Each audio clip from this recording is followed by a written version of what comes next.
तो पता नहीं, मेरे ख्याल से लगता है मैं भी रहती नहीं रहती, वो भी कुछ पता नहीं। इतना खराब स्थिति था ना वहाँ का कि कुछ कहने लायक ही नहीं। आज मैं आप लोगों को रीता जी की कहानी बताना चाहता हूँ। रीता जी एक बहुत अच्छे परिवार से थी और उनके पापा आर्मी में थे। परिवार बहुत खुशी से चल रहा था, मगर कहते हैं ना, जिंदगी कभी आपकी परीक्षा लेना नहीं छोड़ती। तो ऐसा ही हुआ रीता जी के साथ। बचपन में ही रीता जी की माता का देहांत हो गया और उसके बाद उनकी जिंदगी ने अपना काम शुरू कर दिया। पिताजी ने दूसरी शादी कर ली और रीता जी और उनकी बहन कभी नानी के पास तो कभी फुआ के पास रहकर अपनी जिंदगी बिताने लगी। और 10वीं के बाद रीता जी की पढ़ाई भी रुक गई क्योंकि पापा ने पैसे देना बंद कर दिया था। अब हालांकि आज भी रीता जी के पापा और नई माँ ठीक ठाक है।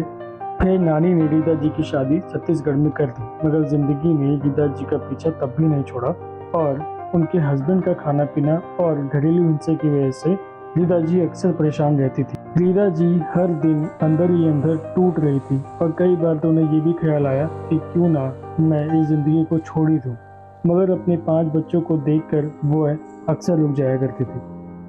एक दिन दोबारा घरेलू हिंसा की वजह से रीता जी अपने आप को रोक नहीं पाई और अपने 3 छोटे छोटे बच्चों को लेकर छत्तीसगढ़ से गुमला आ गई।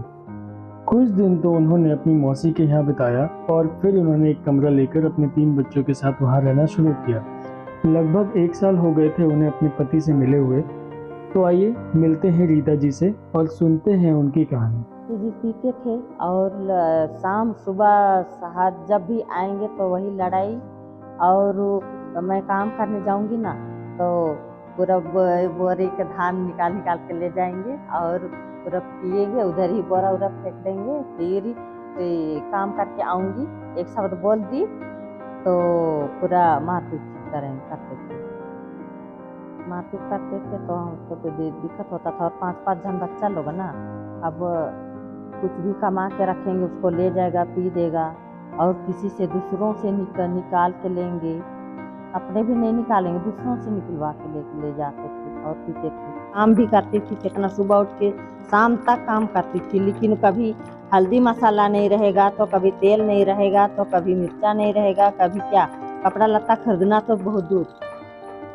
तो वही मैं तो हिम्मत रखी और जब मैं बाहर नहीं निकलूंगी और कुछ नहीं करूंगी तब तो मुश्किल होगा सोची। और मैं अपने आप लिए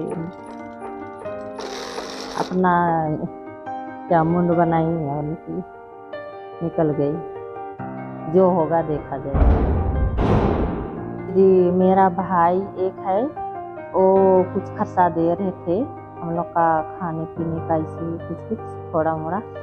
फिर बाद में 1 सप्ताह जैसे मैं ऐसे ही कुछ रेजा काम की कुछ पैसा हुआ, वैसे ही थोड़ा मोड़ा बच्चा लोग जैसे बोलती थी ना, जैसे खिलाती थी वैसे खाते थे।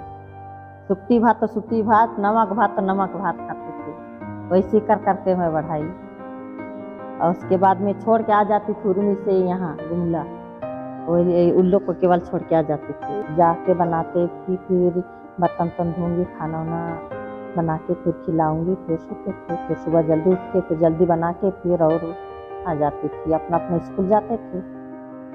वहाँ उर्मी में थे ना तो बहुत प्रार्थना करती थी, आती जाती थी ना, पूरा रास्ता मेरा प्रार्थना ही था कि मेरा पति नशा से मत छुटकारा पाए, सो परिवार में कुछ सुधार हो, बाल बच्चों को मतलब कैसे ये करूँगी, पालन पोषण करूँगी, कैसे संभालूंगी बोल के वही पूरा मेरा प्रार्थना, जो प्रार्थना करती थी ना सब पूरा हुआ।